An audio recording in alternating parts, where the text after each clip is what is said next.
l'émission scientifique de Toxin, Alexandre Pugnage d'Aproval. Chers amis auditeurs de Toxin, bonjour et bienvenue sur Toxin Plus dans une nouvelle édition de votre émission de curiosité scientifique.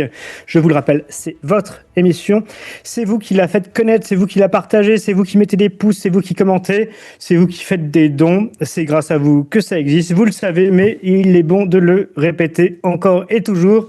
C'est la base de la pédagogie. Et la pédagogie, nous allons en faire aujourd'hui, j'espère, avec Xavier Bazin. Bonjour Xavier Bazin. Bonjour Alexandre. Xavier Bazin, vous êtes déjà connu des auditeurs de Toxin, vous êtes déjà intervenu à plusieurs reprises, mais je vous invite aujourd'hui dans notre émission de curiosité scientifique pour votre livre best-seller Anti-Vax Toi-même. Retrouvons un esprit critique sur la vaccination chez Guy Trédaniel éditeur, qui est réédité, je crois, en version poche actuellement. Et pour un autre livre, le protocole 100% naturel, chez le même éditeur, dont on parlera en fin d'émission.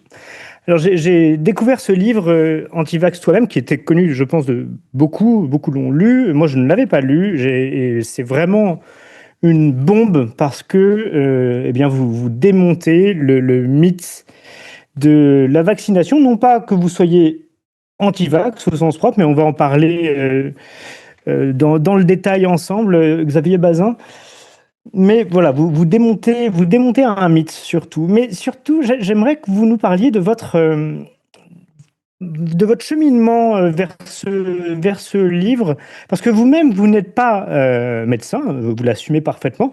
Votre livre est préfacé par un médecin, le docteur Michel de Lorgeril. Mais c'est donc un profane, en quelque sorte, qui s'est attaqué à ce monde et à ce monde si particulier de la santé et en particulier de la vaccination. Et c'est une démarche qui m'intéresse beaucoup, notamment dans notre émission, parce que précisément, il me semble que c'est aux non-spécialistes de se saisir des sujets, d'étendre leur curiosité à des thèmes qui semblent comme ça réservés aux sachants, aux experts et à ceux qui se réservent en quelque sorte le savoir et parfois ont du mal à le partager. Alors, est-ce que vous pouvez nous parler un petit peu de votre cheminement vers ces questions-là, Xavier Bazin? Oui, bah écoutez, c'est assez ça. Moi, j'ai une formation au départ très généraliste, type Sciences Po. Et en fait, c'est vraiment. Donc, j'ai exercé après fait différents métiers, mais c'est quand moi-même j'ai commencé à avoir des problèmes de santé chronique et que je me suis rendu compte que la médecine moderne ne pouvait pas tout, que je me suis tourné en fait vers la santé. Il y a presque 15 ans que je me suis spécialisé comme journaliste scientifique santé, à la fois pour mon cas personnel et puis pour essayer de comprendre et d'expliquer en fait au plus grand nombre les impasses de la médecine conventionnelle et tout ce qu'on peut faire par soi-même et toutes les thérapeutiques dont on ne parle pas mystérieusement et pourquoi on n'en parle pas. Et donc voilà, donc j'ai eu ce parcours, mais ce qu'il faut bien comprendre, c'est que dans le cadre des questions médicales, il y a vraiment deux mondes. Il y a le monde de la biochimie. Et là, il n'y a aucun problème pour reconnaître aux médecins, aux spécialistes de la biologie moléculaire une expertise que des personnes comme moi n'auront jamais. Et puis, il y a le monde qui est en fait le monde réel et le plus important, qui est le monde des essais cliniques. C'est celui qui permet de savoir si vraiment quelque chose marche ou pas, si un traitement fonctionne ou pas, s'il a des effets indésirables ou pas. Et celui-là, ce monde-là, on peut devenir très rapidement quand on a, comme j'avais moi-même une culture scientifique en sciences sociales, une culture scientifique de manière générale, on peut rapidement, et une compréhension des sciences statistiques, rapidement développer une expertise assez pointue sur la lecture des essais cliniques. Parce que finalement, un essai clinique, c'est pas si compliqué que ça. On prend deux groupes, on tire au sort, on prend un groupe, on le tire au sort, on divise en deux de façon aléatoire, on donne le traitement à un groupe, on donne un placebo à un autre groupe, et puis on regarde à la fin ce que ça donne. Et c'est ça, c'est ce qu'on appelle le Graal dans la science médicale, c'est ce qui nous dit, avec un niveau de certitude assez élevé, si un traitement fonctionne ou ne fonctionne pas. Et donc, il faut bien comprendre que toutes les connaissances du monde en physiologie et en biochimie ne nous disent pas si un traitement peut fonctionner ou pas. Ça peut nous donner, évidemment, et ça donne aux chercheurs des hypothèses, ça donne des mécanismes plausibles, mais ce n'est jamais la biochimie, des mécanismes complexes qui peuvent nous dire si un traitement fonctionne ou pas. C'est toujours l'expérience, la clinique, que ce soit sous forme d'ailleurs d'essais cliniques ou sous forme de cas d'espèces qui sont rapportés dans des revues médicales. Ça peut être aussi des praticiens qui ont rapporté des expériences sur des milliers de patients. Enfin, il y a un ensemble en fait de faisceaux d'éléments, d'indices qui nous permettent de savoir si des traitements sont efficaces ou inefficaces, qui nous permettent de juger le niveau de preuve qu'ils ont à leur endroit. Mais en fait, ça c'est ça qui souvent les gens ne comprennent pas et parfois les gens ont tendance à dire ah je ne suis pas médecin. Oui, mais moi je dis souvent, je ne suis pas médecin, mais je sais lire. Je sais lire un essai clinique. Et donc, c'est ce qui m'a permis de voir rapidement sur par exemple, les essais Pfizer sur les vaccins anti-Covid, qui avaient un énorme problème avec ces essais cliniques. Je sais lire. J'ai pas besoin d'avoir l'expertise d'une Alexandra Orion-Code sur l'ARN messager. Je n'ai pas besoin du tout de comprendre le niveau de spécificité de cette technologie pour lire l'essai clinique et pour comprendre déjà qu'il y avait un gros problème. Et puis s'ajoute à ça, et c'est là que, pour le coup, par rapport aux médecins, mon expertise, je pense, est un cran plus élevé, c'est que moi, j'ai une compréhension des mécanismes institutionnels. À Sciences Po, on comprend les rapports de pouvoir. Et la science ne sort jamais de nulle part, si vous voulez. Il y a des réseaux d'influence. Il y a des problèmes structurels, j'en cite un dans mon livre sur lequel on pourra revenir, mais qui vous donne une bonne idée de l'importance de comprendre les mécanismes institutionnels.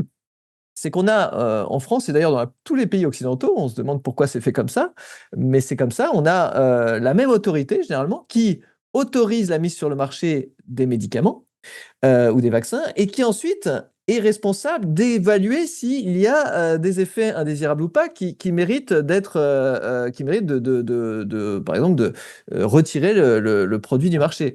Alors évidemment, c'est ce qu'on appelle dans la sphère juridique que je connais un peu, qui est ma formation initiale, être jugé parti.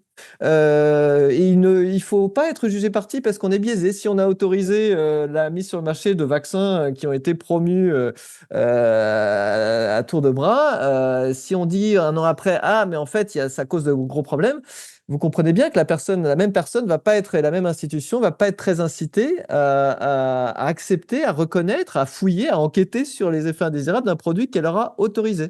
Donc voilà, un peu pour faire le tour là-dessus sur mon expertise et ma légitimité.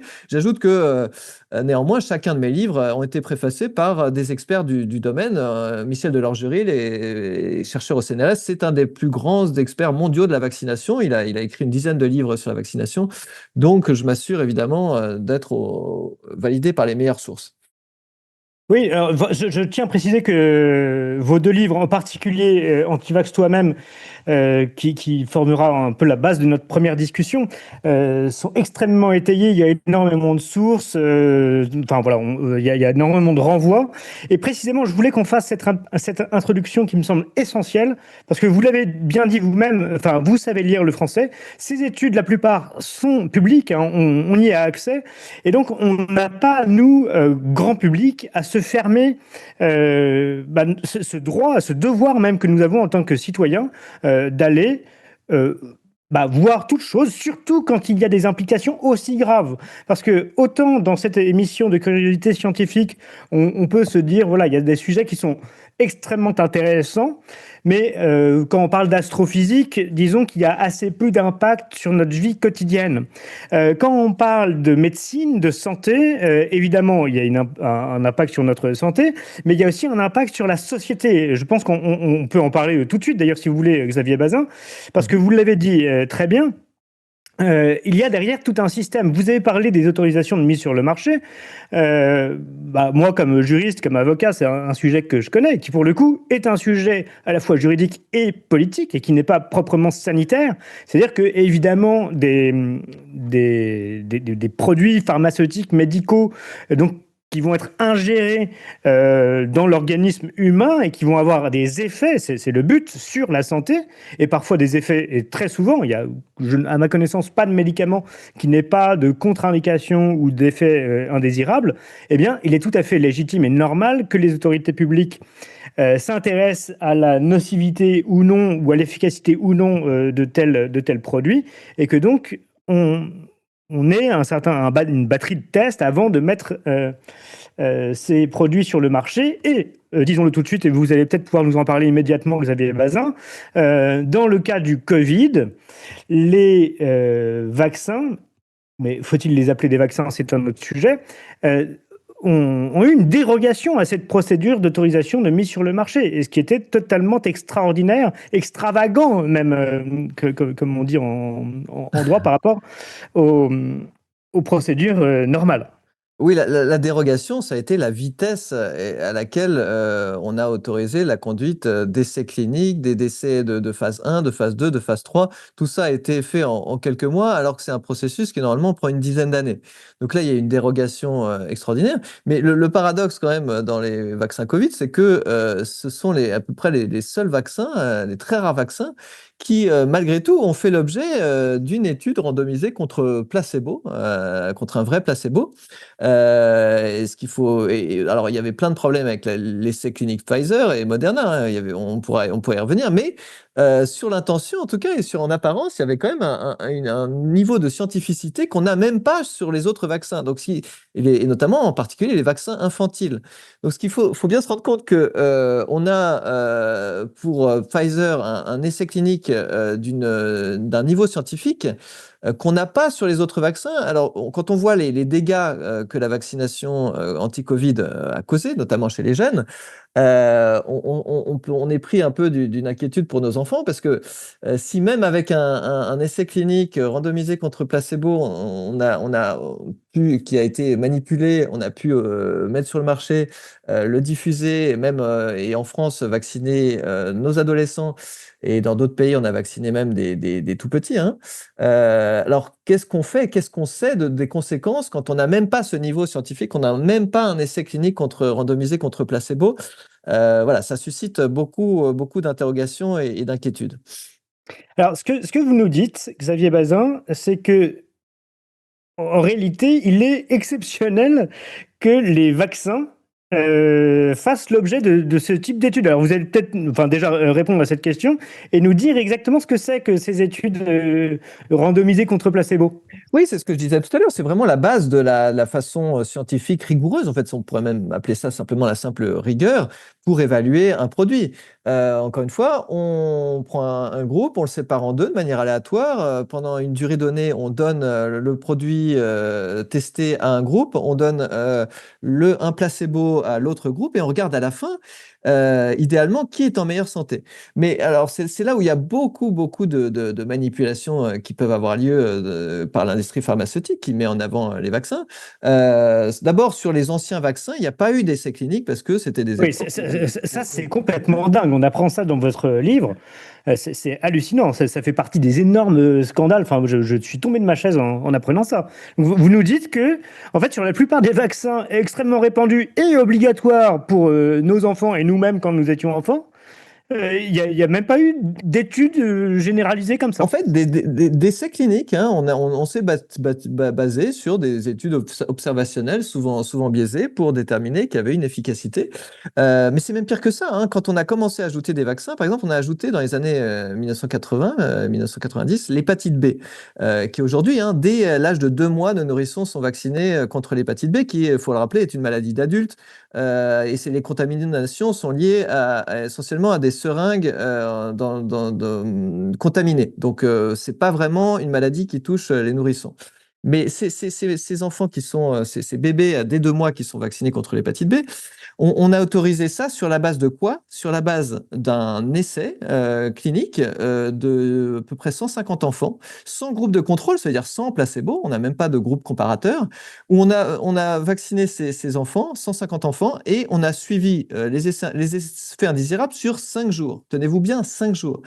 Et ça, c'est quelque chose de complètement incroyable parce que, en fait, la vaccination, surtout à un âge très précoce, enfin, en bas âge, les effets indésirables, il peut y avoir des effets indésirables immédiats, bien sûr, c'est généralement pas les plus graves, un peu de fièvre, un peu de douleur, un peu de rougeur, mais il peut y avoir des effets systémiques. Notamment, on sait que la vaccination qui interagit avec le système immunitaire peut causer des maladies auto-immunes qu'on va avoir toute sa vie.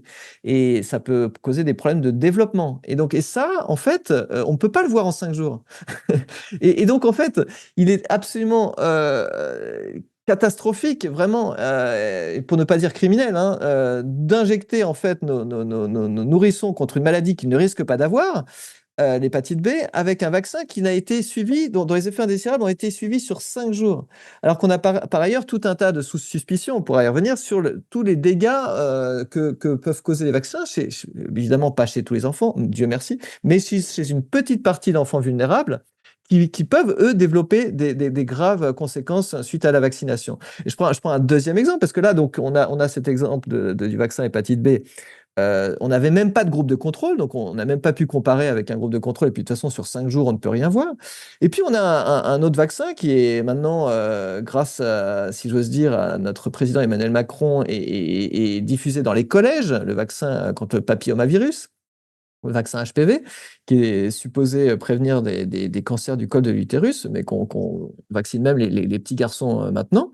Eh bien, ce vaccin, pour être autorisé, il y a eu un essai clinique randomisé contre placebo. Donc, en apparence, on se dit, ah, bah, c'est une bonne chose, sauf que l'industrie pharmaceutique, en l'occurrence, c'était Merck, hein, qui a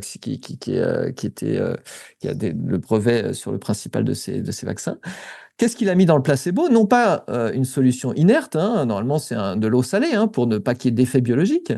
Le laboratoire a mis dans le placebo en fait de l'aluminium, le même aluminium qui était utilisé comme adjuvant dans le vaccin, et qui est une substance qui fait l'objet de beaucoup de critiques parce que c'est une substance très toxique, notamment neurotoxique pour le cerveau, mais toxique pour la plupart des cellules. Et donc, il y a de fortes suspicions que utiliser injecter de l'aluminium à nos enfants et aux adultes n'est pas sans conséquences. Sauf que on aurait pu voir s'il y avait des conséquences, s'il y avait eu un groupe placebo qui avait eu qui n'avait juste reçu de l'eau salée.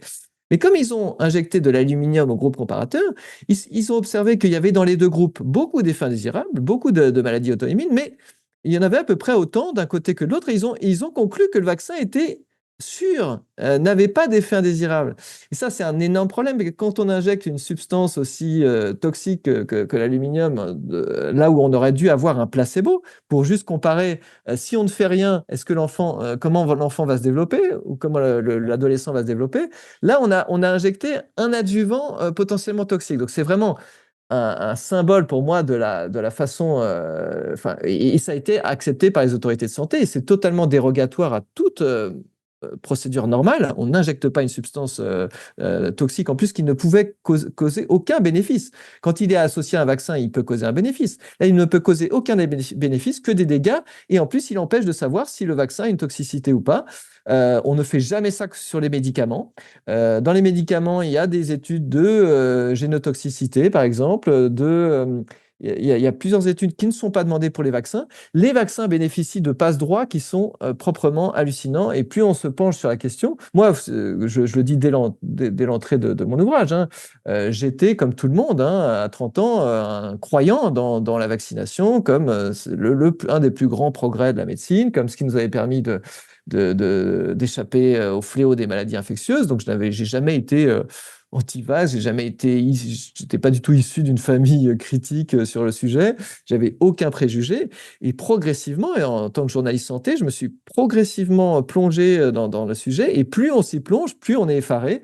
Au début, on est sceptique. On se dit, c'est pas possible, j'ai pas pu, il y a quelque chose qui doit m'échapper. Donc, ça m'a mis des années, en fait, avant de comprendre, de vraiment d'être convaincu. Et donc, quand est arrivé le Covid, évidemment, j'étais assez alerte sur la question des vaccins, et ce qui m'a permis très vite d'avoir une analyse assez fine et assez critique de ce qui allait se passer. Mais une petite précision, là, parce que tout à l'heure, vous avez parlé de cet essai là, pour le vaccin contre l'hépatite B sur un groupe de 150 enfants, en disant qu'il n'y a pas eu de groupe comparatif, etc. Mais même ça pose une énorme question. On teste un vaccin sur 150 enfants. Par définition, un vaccin sur des enfants, ça va être injecté à une population immense. Donc, imaginons même que j'ai, par exemple, un cas sur 1000 de mauvaises réactions ou d'effets non désirés. Ah, mais c'est très juste. Mais oui, vous avez tout à fait raison.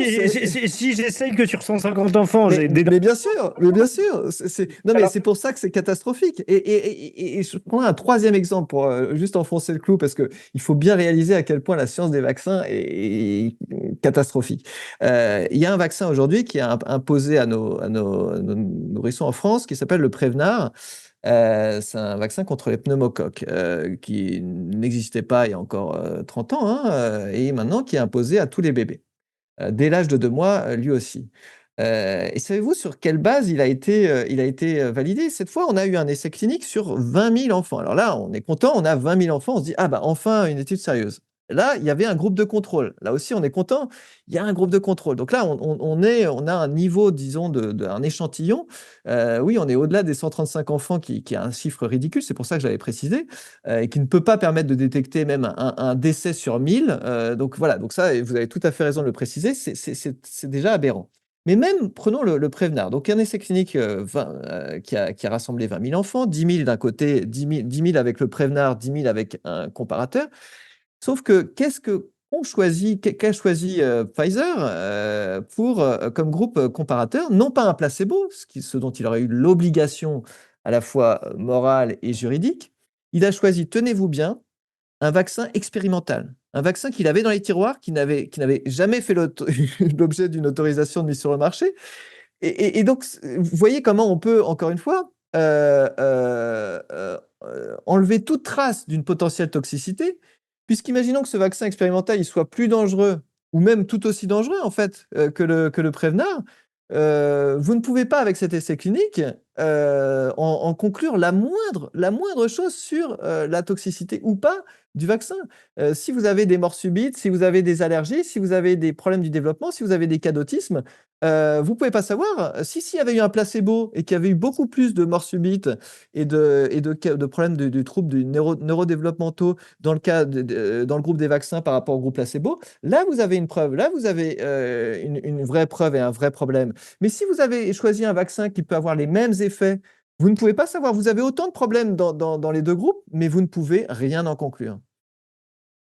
Alors, il y a plusieurs exemples très, très intéressants qui vont dans le même sens dans votre livre sur ces fameux essais.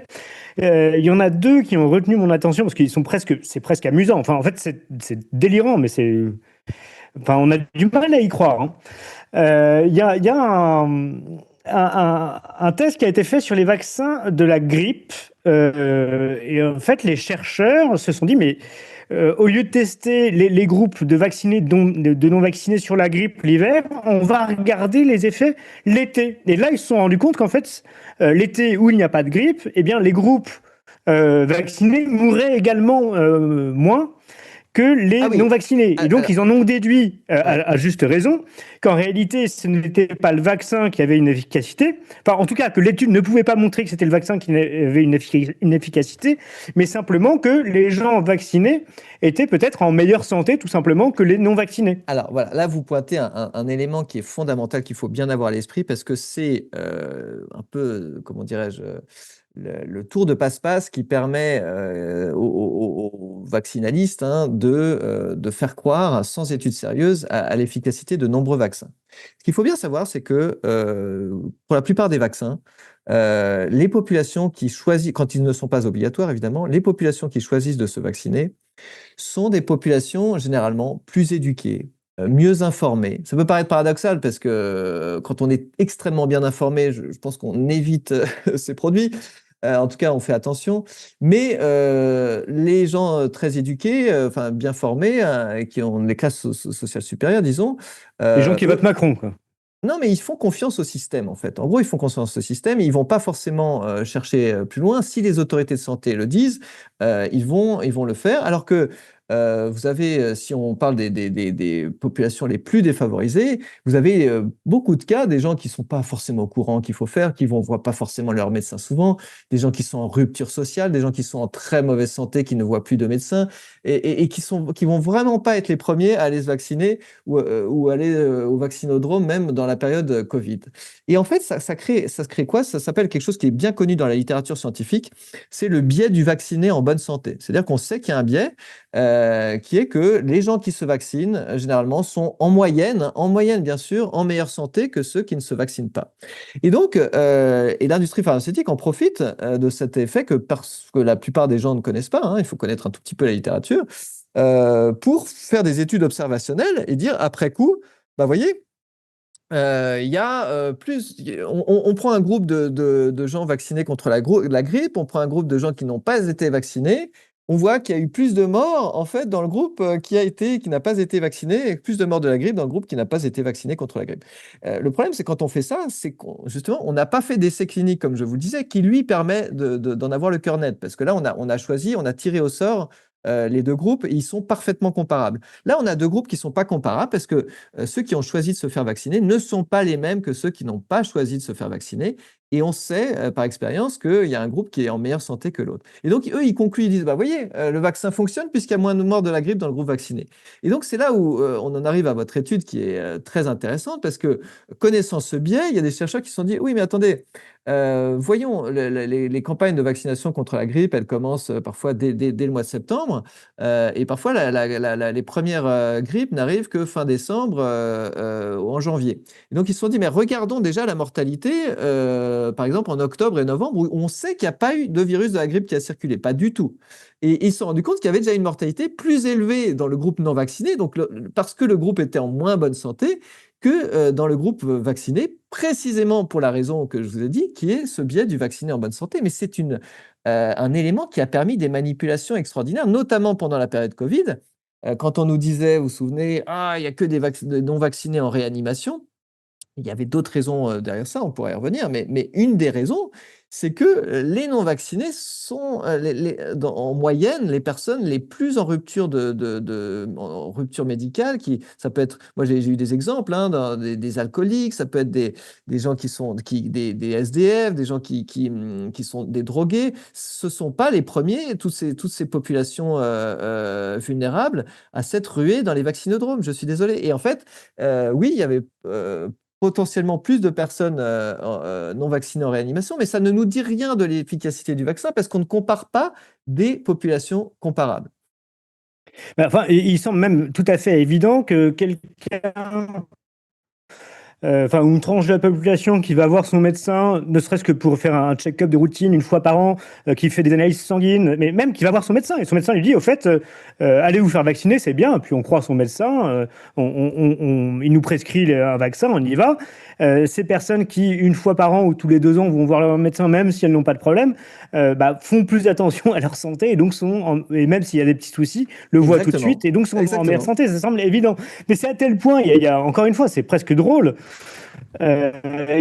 Vous citez quelque chose dans votre livre à propos du vaccin Covid, enfin d'un des vaccins Covid, en disant, en fait, ils ont établi que le vaccin, bon, alors évidemment, sauvait des vies par rapport au Covid, etc., mais ça sauvait du suicide, du meurtre, des accidents de la route, etc. On s'est rendu compte qu'en fait, la population vaccinée du Covid était moins susceptible d'être Oui, assassinée, c'est par exemple. exactement le même mécanisme. C'est exactement le même mécanisme. Voilà, on a une population plus à risque qui ne prend moins soin de sa santé, qui ne se vaccine pas, qui a plus de risques de tout type, d'homicide, et d'accidents en tout genre. Et voilà. Et donc, évidemment, c'est pas le vaccin qui évite ce genre de problème. Oui, oui, Ça montre, oui, mais ça montre juste que les populations ne sont pas comparables. Et c'est pour ça que j'ai commencé par l'importance des essais cliniques randomisés contre placebo, hein, c'est que c'est ça ça qui permet d'éviter ce biais.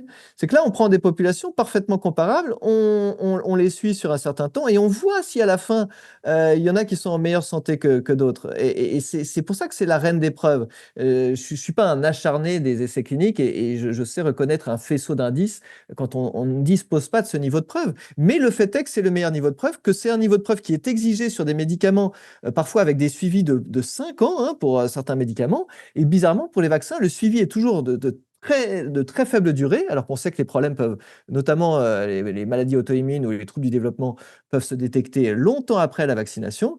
Et pourtant, il y a une dérogation qui est vraiment inadmissible, en fait, inacceptable pour des vaccins qui peuvent avoir des séquelles irréversibles. Mais je tiens à signaler d'ailleurs, et je renvoie à une émission qu'on a faite avec lui, que c'est cet élément de biais sur les statistiques qui avait alerté Pierre Chaillot à l'origine, et qui l'a conduit à étudier les conséquences du Covid et à voir qu'il y avait de vrais problèmes. Et lui, c'était uniquement sur le biais statistique et notamment sur le traitement des chiffres. Il retient d'ailleurs un élément que vous retenez aussi dans votre livre sur ce biais absolument incroyable du fait qu'on ne retient les vaccinés qu'à partir de 2 doses et 2 semaines. Ah non, mais alors ça, c'est vraiment, C'est hallucinant. Ça. c'est Si la vous pouvez deuxième. en dire un mot. Il y a deux grandes. Je ne sais pas comment l'appeler autrement que carnac, parce que je suis désolé, c'est vraiment le mot. Il y a ce biais du vacciné en bonne santé dont on a parlé. Et puis la deuxième, c'était de considérer comme vaccinés que les personnes qui avaient au moins 15 jours après la deuxième dose, et souvent c'était 15 jours après la deuxième dose. Et ça forme un double biais. Parce que non seulement, évidemment, ça conduit à considérer comme non vaccinés des gens qui ont été vaccinés. Donc, s'ils ont eu un problème, ils sont tout de suite dans la catégorie non vaccinés alors qu'ils ont bien été vaccinés. Et en plus, il y a un nombre important d'indices et de preuves qui montrent qu'on est encore plus vulnérable à un problème de santé, et notamment au Covid, dans les 2 semaines qui suivent l'injection. Ça s'explique par différentes possibilités. Ça peut être des anticorps facilitants, parce qu'ils n'ont pas encore été complètement formés. Les anticorps, ils facilitent l'infection.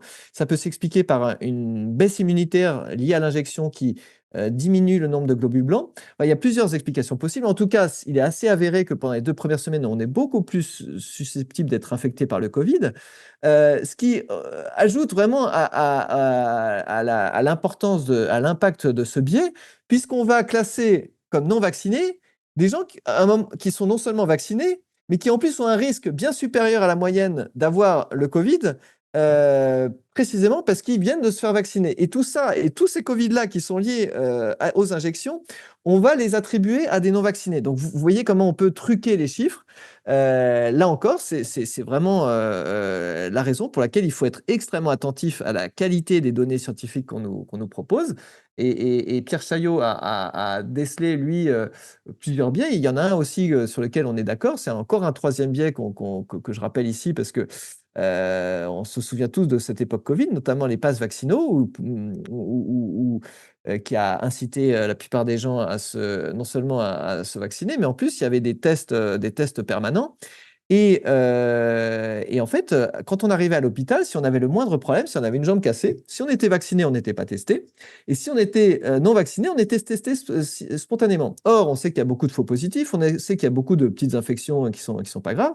Donc, on trouvait forcément des cas de Covid positif chez des gens qui arrivaient pour un accident de voiture, par exemple, non vaccinés, ce qu'on ne faisait pas chez des vaccinés. Et donc, on disait, ah bah, en réanimation, il y avait cette personne qui était venue pour un accident de voiture, qui était en réanimation et qui avait un test Covid positif un peu par hasard, qui était non vacciné, par définition, puisqu'on ne testait pas les vaccinés. Et donc, là aussi, c'était une manière, volontaire ou pas, hein, mais en tout cas, ça avait pour conséquence d'amplifier le nombre de non-vaccinés en réanimation et dans les chiffres de ceux qui avaient des plus grands dégâts par rapport au Covid, mais ça de façon totalement artificielle. Et pour finir, je rappelle que dans les essais Pfizer, au bout de 6 mois, il y avait pas de différence de mortalité entre les deux groupes. Il n'y avait pas moins de morts dans le groupe vacciné, il y avait plutôt un peu plus de morts au total dans le groupe vacciné. Et c'était le niveau le plus élevé de preuves scientifiques qu'on n'a jamais eu sur ces vaccins. Et donc, on a ensuite fait croire que ça sauvait des millions de personnes, alors que le niveau de preuve le plus important qu'on avait, c'était que ça sauvait 0 vie. Et même peut-être ça en coûtait, puisqu'il y avait un tout petit peu plus de morts dans le groupe vacciné que non vacciné. Et ça, ce n'était que sur 6 mois, sachant qu'on sait que malheureusement, ces vaccins peuvent avoir des conséquences négatives sur plus long terme. Alors, vous venez de dire quelque chose qui m'interpelle, Xavier Bazin. Vous avez dit, on se rappelle très bien de cette période Covid. Eh ben, j'ai envie de vous dire, bah, en réalité, pas tant que ça. Ça fait 6 ans maintenant. Et là, en reprenant votre livre et quelques études pour préparer cette émission, je me suis dit, mais en fait, oui, on oublie vite. Et notamment, il y a une anecdote, enfin, terrible que vous relatez dans votre livre. Ce sont les parents d'un certain Anthony, donc qui se fait un jeune qui se fait injecter un vaccin Covid et qui meurt quasiment immédiatement. Et donc, enfin, on est quasiment sûr que c'est lié au vaccin. Et j'ai noté la citation de sa mère, et elle dit nous ne sommes ni des antivax ni des complotistes. On veut juste connaître la vérité. Et voilà, enfin, ce fait déjà qu'on oublie qu'il y a eu enfin, ces familles qui ont été marquées vraiment de façon terrible par des morts directement liées à ces vaccins. Mais surtout, vous voyez cette manière de s'excuser de la mère d'Anthony. Nous ne sommes ni des antivax ni des complotistes. Vous avez commencé par le dire vous-même en disant j'étais croyant. D'ailleurs, ce terme de croyant m'intéresse beaucoup, mais je le dis, moi aussi, je suis tout à fait dans cette mouvance-là. Moi, j'ai des médecins dans ma famille. Enfin, quand j'étais petit, on a tous été vaccinés, etc. A priori, j'avais absolument rien contre toute cette, contre les médecins, la science médicale. Je pensais que le vaccin c'était absolument génial. Et on se rend compte que on nous en mentit sur énormément de choses, que tout n'est pas si rose, et que quand on commence à tirer le fil, à lever un peu le voile, en réalité il y a beaucoup de choses qui vont pas du tout. Est-ce que vous pouvez nous en parler justement de ce système enfin déjà de ces cas particuliers, là, notamment des parents d'Anthony? Mais peut-être de cette manière de se justifier, de dire, mais nous, on n'est pas anti-vax, on n'est pas complotiste, mais on veut juste connaître la vérité. Oui, alors, en fait, c'était ce cas, il est tragique, mais je cite parce que il a été rapidement médiatisé parce que c'était un jeune étudiant en médecine, donc tout sauf un anti-vax qui s'était fait vacciner volontairement. Il n'y avait même pas encore les passes vaccinaux. Il avait eu l'AstraZeneca. Il avait fait de multiples thromboses. Aujourd'hui, tout le monde sait que l'AstraZeneca cause des thromboses, mais à l'époque, il fallait le cacher. Et en fait, ce qui a été frappant dans cette affaire, c'est que la presse a tout de suite essayé d'étouffer, en tout cas, le lien entre la vaccination et son décès, qui était, il n'y avait aucun doute possible. En fait, il était en pleine santé. Ils ont fait toutes les analyses possibles pour trouver autre chose, une virus, une bactérie auquel ils auraient pu, si vous voulez, imputer le décès. Ils n'ont rien trouvé. Donc, et donc voilà, il n'y avait pas de doute, mais tout a été fait pour effacer ça. Ça a été le cas pour d'autres, parce qu'il ne fallait surtout pas associer l'image du vaccin Covid à des décès. Et donc, oui, on voit en fait, il y a un problème systémique et qui remonte au plus haut. Là, on parle des médias, mais c'était le cas des autorités de santé. Il y avait dès les premiers mois, je me souviens encore, je suivais ça de près parce que moi, j'étais agnostique sur ces vaccins. J'attendais de voir ce qu'ils allaient donner. J'observe dans les rapports de l'Agence du médicament qu'une personne âgée est morte 2 heures après son vaccin. Et l'Agence du médicament écarte la possibilité que ce soit lié à la vaccination. Enfin, vous voyez le niveau, sachant que pour aller se faire vacciner, il faut être en bonne santé. On ne vaccine pas les patients cancéreux en phase terminale, on ne vaccine pas des grabataires. Donc, il est mort 2 heures après son injection et on a pu écarter le lien. Donc là, je disais, oui, on s'en souvient parce que c'est vrai que c'est pas le cas de tout le monde. Moi, c'est vrai que j'avais les yeux rivés sur le sujet. Mais il y a quand même en ce moment, et j'espère qu'on va ouvrir les yeux de plus en plus sur ce qui s'est passé, parce que c'est quand même pas neutre entre les confinements et les vaccinations de masse. Les conséquences sociétales sont immenses.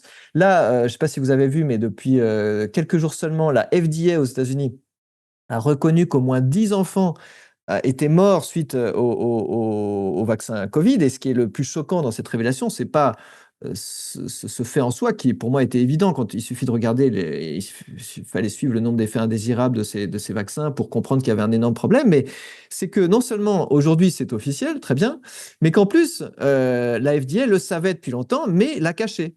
Donc en fait, on pourrait revenir sur le mot croyance. Oui, il y a une religion un peu institutionnelle, mais cette religion, elle est quand même bien entretenue par des manipulations médiatiques, on l'a vu, pour surtout ne pas mettre en avant des effets indésirables graves, et des manipulations au plus haut niveau des autorités de santé, mais aussi dans le monde médical, dans les revues scientifiques. C'est ce que je décris dans mon livre, hein, à plusieurs niveaux, au niveau de l'OMS. Enfin, il y a beaucoup de niveaux différents dans lesquels il y a des manipulations institutionnelles pour maintenir cette religion vaccinale, pour plusieurs raisons, hein. Il y a une raison, si vous voulez, il y a une raison qui est moins mauvaise que d'autres, hein, bah, qui reste coupable, mais qui est moins mauvaise que d'autres, c'est la bonne foi. C'est la vraie croyance dans le fait que ces vaccins ont sauvé l'humanité des maladies infectieuses. On pourra revenir en détail sur le fait que ce n'est pas le Ah cas. non, mais vous pouvez peut-être en dire quelques mots tout de suite, Ouais, ouais. Xavier Bazin, parce que alors, là-dessus, pareil, on tombe un peu de notre chaise. Parce que enfin, je veux dire, des gens comme moi, on croit effectivement qu'il y a énormément de maladies qui ont été éradiquées par la vaccination. Et vous nous montrez par A plus B, et Pierre Chaillot aussi le montre dans ses ouvrages, qu'en réalité, bah, pas du tout. Non, le plus symbolique, c'est la variole, parce que c'est la seule maladie au monde qui a été éradiquée, hein. C'est la seule maladie infectieuse pour laquelle on a dit que de fait, le virus ne circule plus. C'est un virus très particulier. On en a fait un modèle pour l'éradication des maladies infectieuses. Ça n'a pas marché pour les autres, parce que la variole était très particulière. Mais de fait, on a éradiqué la variole. Et on a attribué au vaccin cette éradication. Or, et là je cite dans mon livre, hein, parce que ça c'est quand même un point important, ce n'est pas du tout le vaccin qui a permis l'éradication de la variole. Au contraire, et là je vais vraiment citer l'OMS, si je retrouve la citation. Parce que en fait, en gros, l'OMS, là, j'ai pas sous les yeux, mais dit noir sur blanc. Voilà, je cite, hein, c'était le directeur de la communication de l'OMS qui avait même fait une tribune dans le journal Le Monde qui s'appelait La variole vaincue. C'était au moment où on avait, voilà, l'OMS se trompétait, à juste titre qu'on avait éradiqué une maladie. Et voilà ce que dit le représentant de l'OMS. Sur le plan stratégique, l'abandon de la vaccination de masse en faveur de l'approche dite de surveillance endiguement revêtit une importance capitale. C'est-à-dire que pour réussir à éradiquer la variole, il a fallu abandonner la vaccination de masse. C'est ça qui a eu une importance capitale. Ça résultait de deux observations. La première était que même dans des populations vaccinées à 90%, on pouvait assister à des flambées épidémiques. Donc, voilà, l'efficacité du vaccin est bon.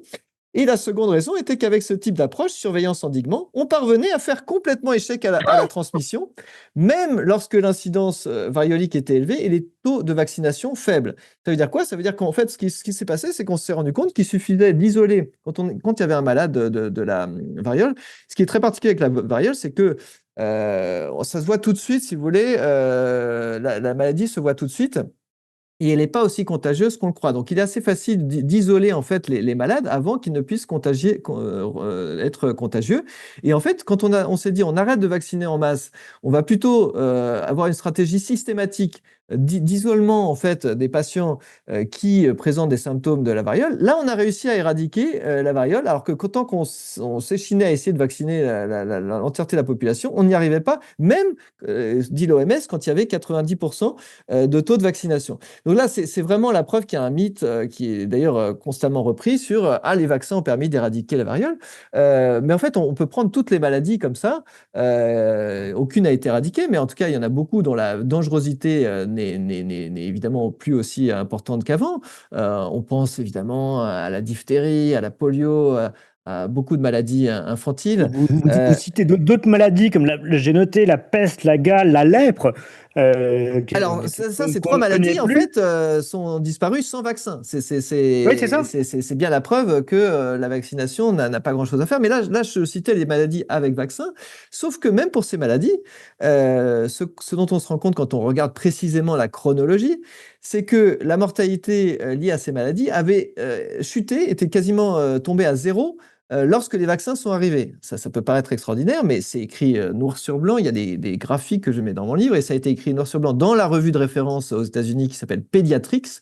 C'est la revue pédiatrique de référence en matière médicale qui a fait un article de référence qui explique que, je cite, 90% de la mortalité infantile la mortalité infantile avait baissé déjà de 90% avant l'arrivée des vaccins et même des antibiotiques, donc à peu près au milieu du XXe siècle. Donc ça, c'est quand même le fait majeur qu'il faut bien avoir à l'esprit. C'est que ce ne sont pas les vaccins, ni même les antibiotiques qui nous ont sauvés des maladies infectieuses. 90% de la mortalité infantile avait déjà été diminuée avant. Alors pourquoi? Qu'est-ce qui s'est passé? Eh bien, tout simplement, c'est le progrès économique et social qui a mis fin à la très grande pauvreté. La très grande pauvreté, ça cause quoi? Ça cause bon, déjà au niveau sociétal, des systèmes d'assainissement des eaux qui étaient qui évidemment porteuses de maladies. Au niveau individuel, des habitats humides, mal chauffés, très propices aux maladies, et surtout, une malnutrition infantile, parce que la mère enceinte est malnutrie, parce que le bébé est malnutri. Et ça cause quoi? Ça cause un système immunitaire qui ne peut pas répondre à des infections. Un système immunitaire qui n'a pas en particulier tous les vitamines et les minéraux dont il a besoin pour fonctionner normalement, va être très vulnérable. Et c'est pour ça qu'il y avait tant de mortalité infantile. C'est parce que le système immunitaire de nos pauvres nourrissons malnutris n'était pas capable de résister. Et donc, en fait, il a simplement fallu le progrès, que les conditions économiques s'améliorent, que la grande pauvreté disparaisse, que l'alimentation soit améliorée, que les premières vitamines aussi, C et D, soient découvertes, l'huile de foie de morue dont l'importance soit comprise. Ça a été dans l'entre-deux-guerres, pour qu'en fait, on apporte à ce système immunitaire tout ce dont il a besoin. Et du coup, eh ben, la mortalité est devenue très rare parce qu'en fait, il n'y a aucun pathogène contre lequel notre système immunitaire est incapable de se défendre. Et il a évolué depuis des centaines de milliers d'années pour faire face à toute situation. Il est tout à fait capable à partir du moment où il est en bonne santé. Je donne une petite anecdote. J'ai écouté ça sur une autre chaîne YouTube qui s'appelle le Point Genius. Et il faisait une vidéo sur les choses absurdes. Et notamment, il expliquait que la taxe sur les fenêtres avait conduit les populations à murer leurs fenêtres.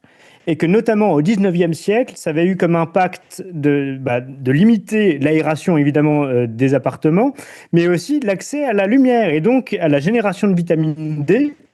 Et que c'est ensuite à la demande des médecins qu'on a aboli cette taxe parce que les carences, notamment en vitamine D, ont provoqué des effets absolument catastrophiques sur la santé.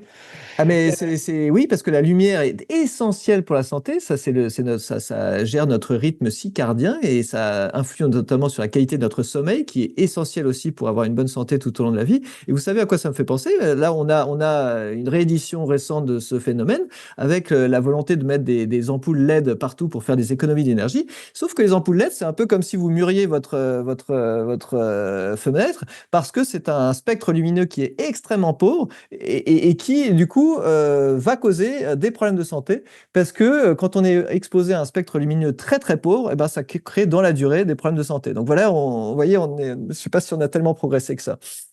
Oui, mais alors, justement, j'ai noté quelque chose dont je vous parlais juste avant de l'émission, c'est qu'en vous lisant, je notais ça, c'est que ce qui protège des maladies infectieuses, c'est d'être en bonne santé. C'est une manière de rigoler un peu, mais c'est les conditions de vie. Et on se rend compte que, c'est ce que vous nous expliquez à l'instant, qu'il y a une sorte de mythe, c'est le mythe du progrès.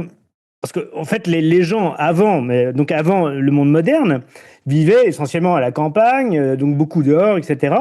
Et à partir de fin 18e, début 19e, ils se sont retrouvés beaucoup dans les usines, Ouais, avec des qualités de vie, ouais, notamment pour les prolétaires, pour les bien ouvriers, qui étaient sûr, absolument dégradés, tout à fait. aller dans les mines, dans les usines, avec des petits appartements, le confiné, avec, comment ça s'appelle quand on vit et tout. Des poumons totalement dégradés par évidemment l'atmosphère, les fumées, le fog, les usines. Enfin, c'était des conditions Les eaux effroyables. usées, etc., Et etc. bien sûr, tout ça qui favorise les maladies infectieuses, bien sûr, et qui impacte le système immunitaire.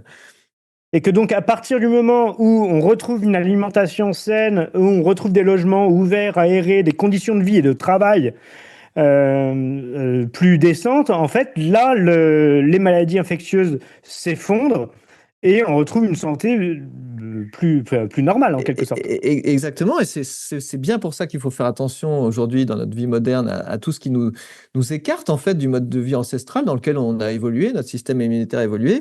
Et un point fondamental, c'est le fait de ne pas rester entre quatre murs, de s'exposer au soleil.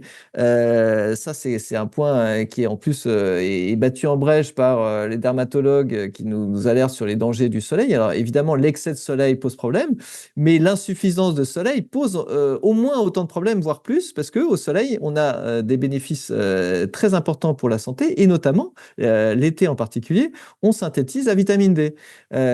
Pourquoi je parle de la vitamine D? Parce que c'est une vitamine essentielle pour le bon fonctionnement du système immunitaire. Et notre mode de vie moderne, quand on était dans les champs, on n'était pas carencé en vitamine D. On faisait le plein au printemps, à l'été, au début de l'automne. Et du coup, pendant l'hiver, bah, on avait fait des réserves et on était à peu près en capacité de faire face aux infections. Aujourd'hui, on passe notre temps entre quatre murs. L'été, on nous dit attention au soleil, donc on se badigeonne de crème dès qu'on va au soleil. Et résultat, c'est que la plupart des Français sont carencés en vitamine D. Et pourquoi on a plus de maladies graves l'hiver? C'est en partie parce que les mois de janvier, février, mars sont les mois de l'année où nous sommes les plus carencés en vitamine D parce qu'on ne peut la synthétiser au soleil que, en gros, de mai à octobre en France, si vous voulez, à ces latitudes. Donc, ça change le focus, si vous voulez, de croire en fait à l'innovation médicale qui va nous sauver, à qu'est-ce qu'on peut faire. Et en fait, souvent qu'il y a des graves problèmes, des graves effets indésirables, parce que c'est rare d'avoir une molécule miracle totalement de synthèse qui ne fait pas, qui ne cause pas des dégâts quelque part. Donc ça nous recentre sur ce qu'on peut faire pour donner au corps ce dont il a besoin pour faire face à toute situation et pour ne pas être malade. Et la vitamine D est un point majeur. J'y consacre un chapitre entier dans mon nouveau livre. C'est la plus connue en fait des vitamines du système immunitaire, mais il y en a d'autres. Et il faut savoir en fait, faut savoir prendre en main sa santé. Faut savoir soi-même tester si on est en carence ou pas de vitamine D. Et il faut savoir se supplémenter. Et là, il y a aussi des erreurs à ne pas faire, hein. J'en cite une parce que c'est quand même très important, parce que même les médecins les plus éclairés, enfin, pas les plus éclairés, mais un nombre de médecins qui prescrivent de la vitamine D à juste titre à leurs patients, notamment leurs patients âgés qui sont en carence, ont tendance à prescrire des ampoules mensuelles, c'est-à-dire qu'on prend une ampoule tous les mois de vitamine D. Alors qu'on sait qu'il y a maintenant, depuis 10 ans, une accumulation d'études scientifiques qui montrent que cette manière de prendre la vitamine D est inefficace et peut-être même contre-productive. Ce qu'il faut faire quand on prend la vitamine D, c'est en prendre tous les jours ou toutes les semaines au maximum, comme régularité. C'est comme ça qu'on s'approche en fait de la manière la plus naturelle d'élever son niveau de vitamine D dans le sang. Et tout un tas d'études scientifiques, et cette fois-ci randomisées en double aveugle contre placebo, montrent que ça réduit assez nettement le risque de tomber malade l'hiver, et ça réduit encore plus le risque d'avoir d'avoir une forme aggravée des maladies hivernales, parce que la vitamine D, nos cellules immunitaires ont un récepteur à la vitamine D, et c'est le signe de l'importance de cette vitamine pour le bon fonctionnement de notre système immunitaire. Alors, tout ça, vous en parlez, là, je le montre dans ce dernier livre, le protocole 100% naturel, Xavier Bazin, toujours chez Guy Daniel. C'est un peu les deux aspects du système, hein, ces deux livres, Antivax toi-même et le protocole 100% naturel. Parce que d'un côté, on a un système qui veut déjà se sauvegarder lui-même, qui repose sur la confiance qu'on a en lui et qui veut et qui repose évidemment sur un chiffre d'affaires qui est énorme, hein. C'est des dizaines, voire des centaines de milliards Ouais, ouais, c'est des d'euros ou centaines de de dollars milliards. Ouais. par an de chiffre d'affaires. Vous écrivez d'ailleurs, j'étais très intéressé par l'aspect économique que vous développez dans votre livre, qu'en réalité c'est un système qui est très comment dire, profitable aujourd'hui, mais qui a atteint un peu les limites de son propre système parce qu'il est en manque d'innovation à long terme, enfin à moyen long terme, c'est-à-dire à horizon 20 ans, notamment pour des raisons de brevets que vous allez peut-être pouvoir nous expliquer.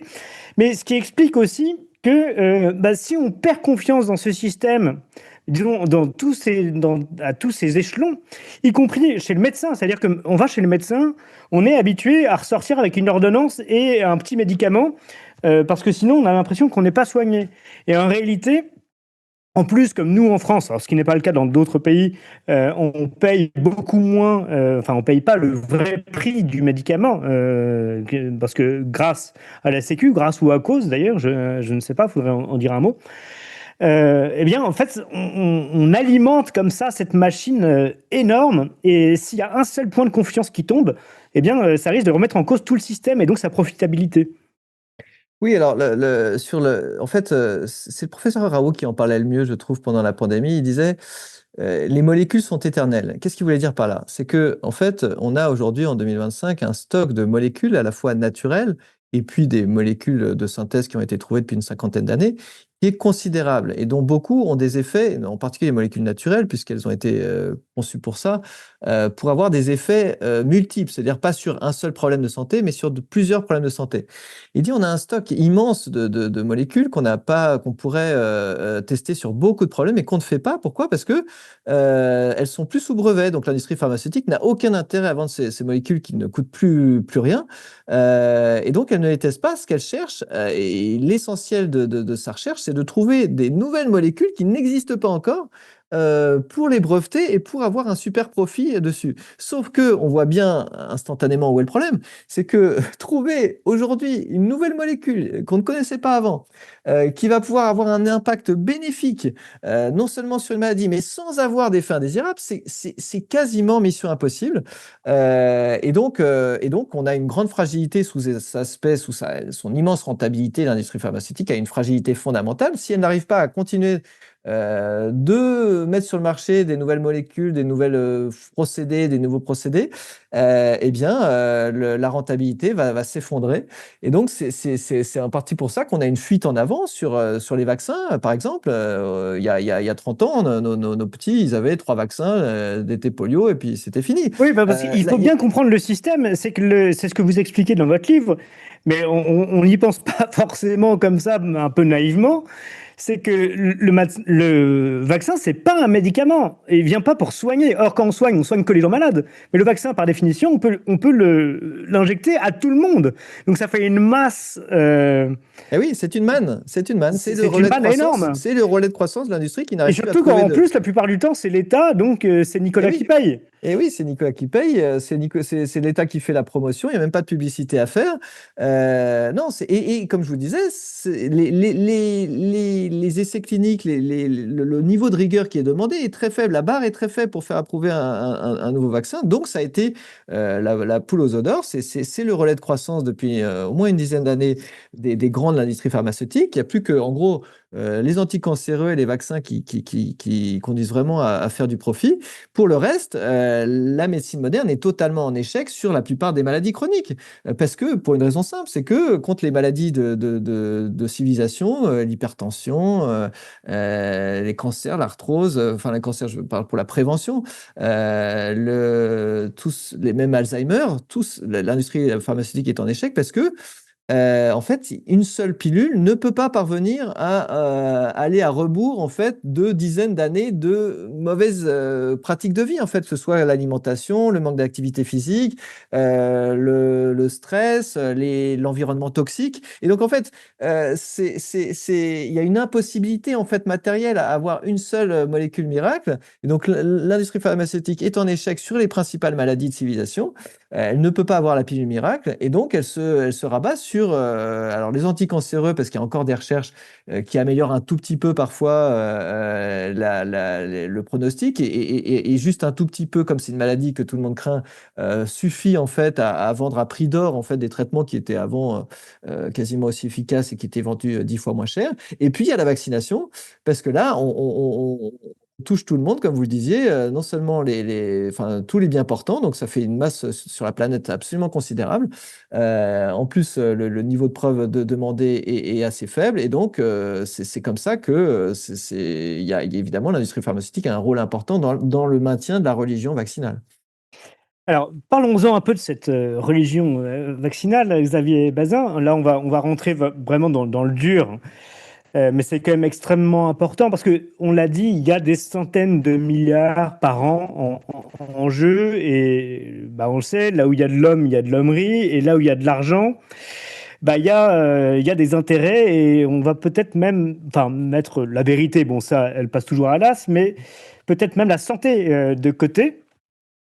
Et on l'a vu, il y a des scandales, enfin, des scandales sanitaires, on en connaît des dizaines, mais vous écrivez, et ça aussi c'est intéressant, qu'en réalité, c'est pas tellement grave pour cette industrie, ces scandales, qu'en réalité, bah, il y a un coût, et que finalement, en proportion des profits, c'est tout à fait acceptable, que ça soit les coûts directs, c'est-à-dire, bon, bah, on doit indemniser des victimes parce que finalement, nos traitements ou nos vaccins sont pas si bons que ça.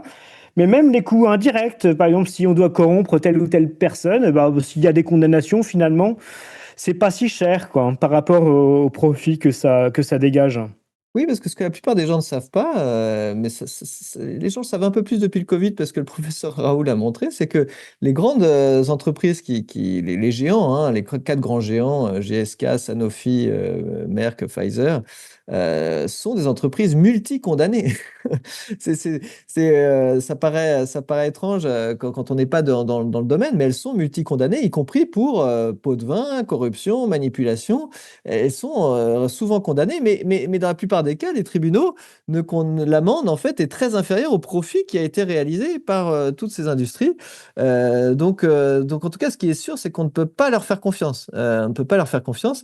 Et donc, il faut aller soi-même s'intéresser à ce qui se passe vraiment, s'intéresser aux essais cliniques, s'intéresser à ce qu'on nous propose, ne pas accepter vraiment ne pas accepter le traitement en fait sans avoir regardé à deux fois. Moi, ce que je prône vraiment, et pour toutes ces raisons, c'est que c'est l'autonomie.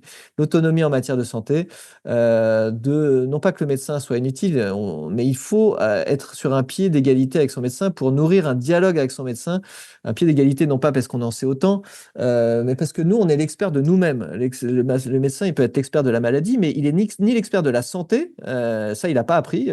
Comment rester en bonne santé, c'est pas son truc. Lui, il est là pour soigner des maladies. Rester en bonne santé, ça, on peut l'apprendre par soi-même. Et puis, il n'est pas l'expert de nous-mêmes, de nos ressentis, de notre complexion particulière qui fait qu'on va réagir différemment à tel ou tel médicament, tel ou tel vaccin. Et donc, il faut absolument se renseigner, prendre en main sa santé. Et quand il y a une intervention médicale qu'on nous propose, bien y regarder à deux fois, regarder différentes sources et regarder les esprits critiques et indépendants de l'industrie pharmaceutique.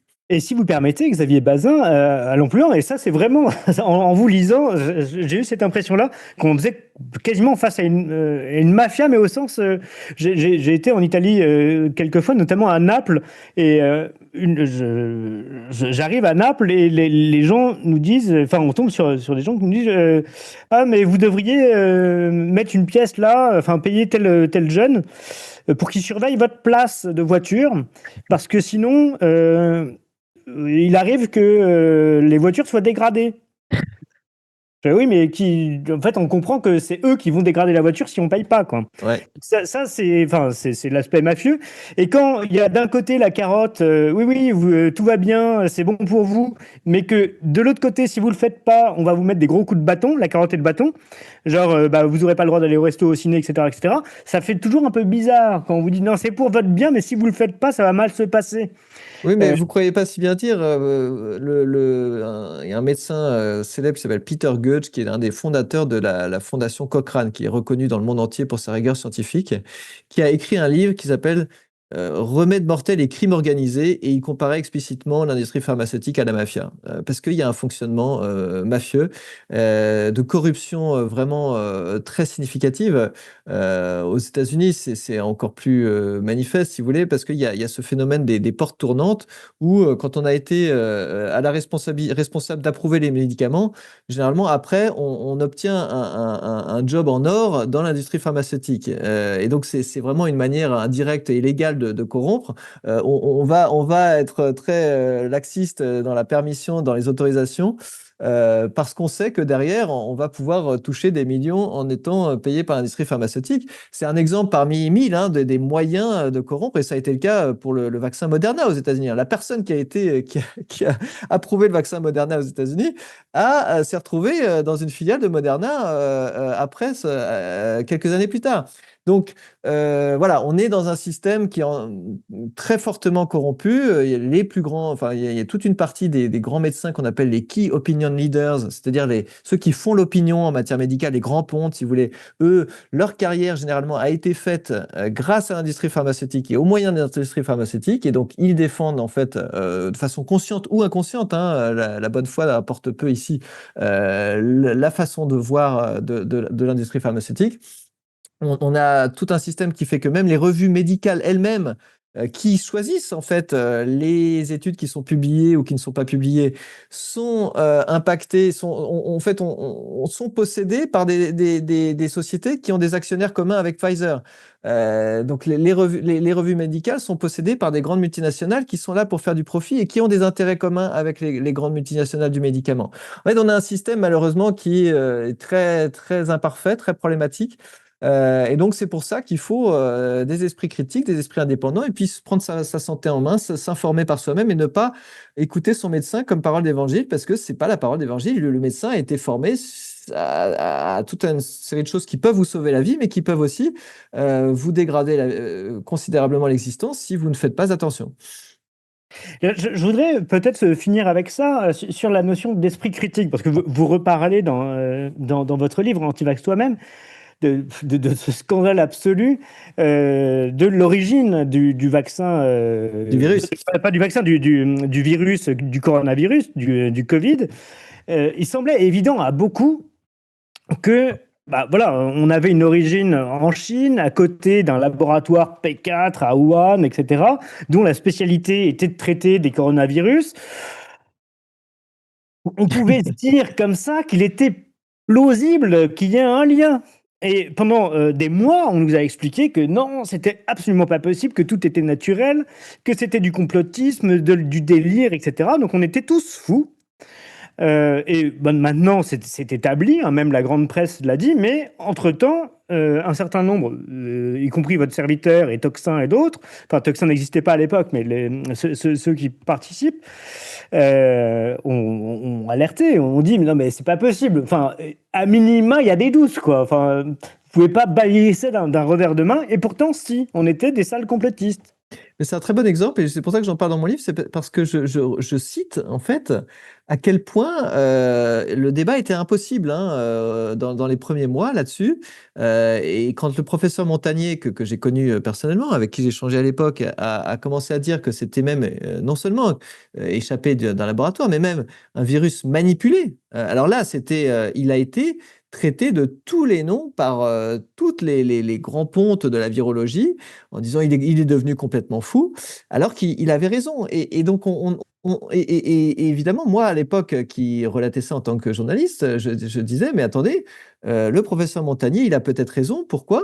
Là encore, c'est les mécanismes institutionnels qui sont à l'œuvre. Ce n'est pas parce que tous les ponts de la virologie s'élèvent ou ont l'air de s'indigner qu'ils ont raison. Ils sont en train de défendre leur bout de gras. Pourquoi? Parce que si il est avéré que, en fait, c'est une manipulation de virus qui a conduit ce désastre, eh bien, ça jette en fait un un voile noir sur leur discipline et bien sûr sur leur financement à venir. On ne financera plus beaucoup de manipulation de virus et de recherche dans ce domaine. Donc leur propre profession serait entièrement, et leur prestige entièrement attaqué. Et donc, sans même parler des manipulations étatiques, professionnelles derrière pour éviter de parler de manipulation de virus. Donc, en fait, là encore, c'est un esprit critique qui nous permet de se dire, ben, attendez, on a des experts qui ont des visions différentes. D'abord, on regarde le fond de ce qu'ils disent, et ensuite, on regarde aussi les intérêts.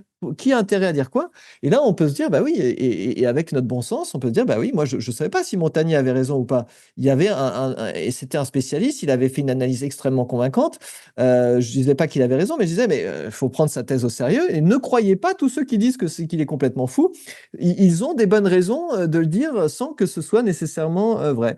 Donc voilà, c'est effectivement, j'appelle l'esprit critique, j'appelle dans les deux sens, hein, que ce soit face au vaccin ou dans mon nouveau livre, Le protocole 100% naturel, je dis noir sur blanc, j'ai dit ne me croyez pas sur parole, lisez et faites-vous une conviction, parce que moi j'apporte toutes les preuves.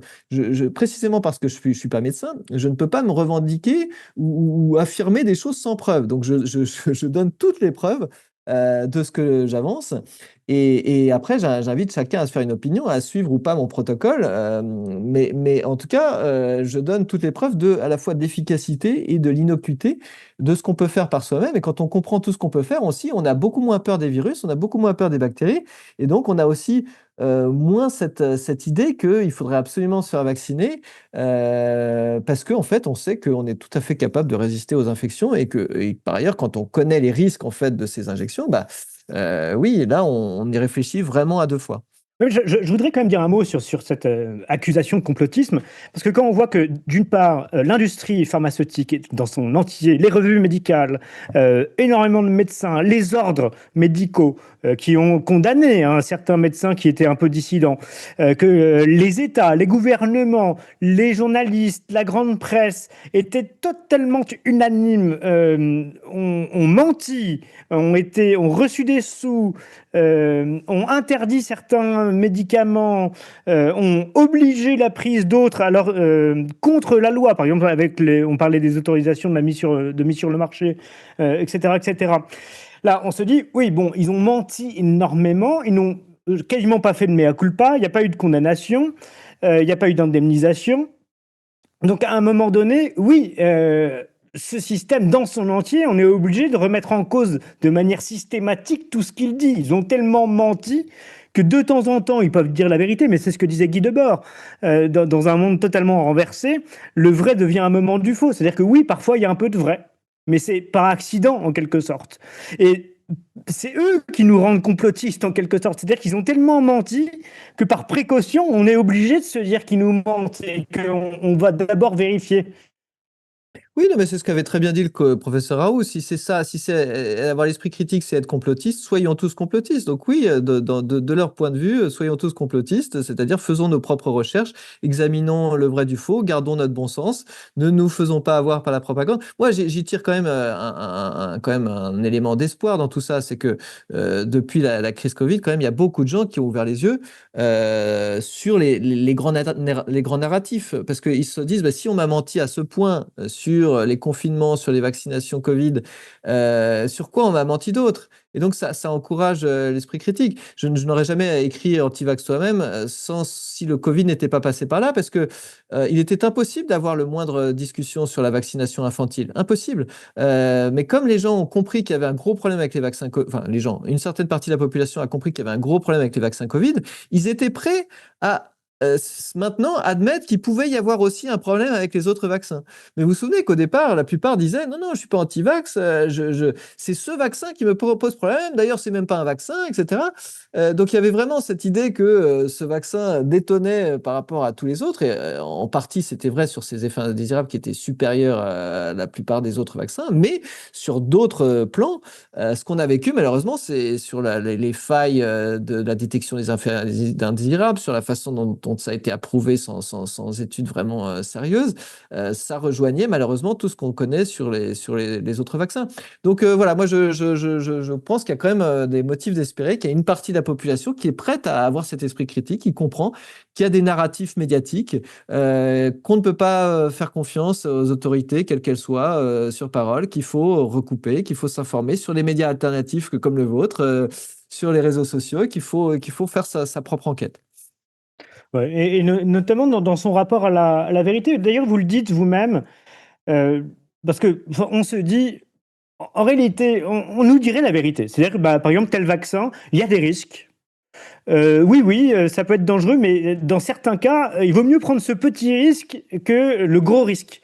Bah, tout le monde peut l'entendre ça et on peut se dire: «Bah oui, là, si j'ai, une chance sur 1000 d'avoir un effet indésirable, mais j'ai une chance sur 2 de mourir, il vaut mieux que je prenne une chance sur 1000 d'avoir l'effet indésirable». Simplement, je pense on est grand, on pourrait comprendre ça et donc de manière éclairée, aller vers des solutions comme ça. Mais le problème, c'est que tout a été mis systématiquement sous le tapis. On nous a pris encore une fois pour des enfants, pour des idiots et on n'a pas voulu nous dire la vérité et résultat maintenant, on va remettre tout en cause. Oui, mais alors là, ce que vous dites, c'est un peu ce que croient ceux qui croient au vaccin. C'est-à-dire, oui,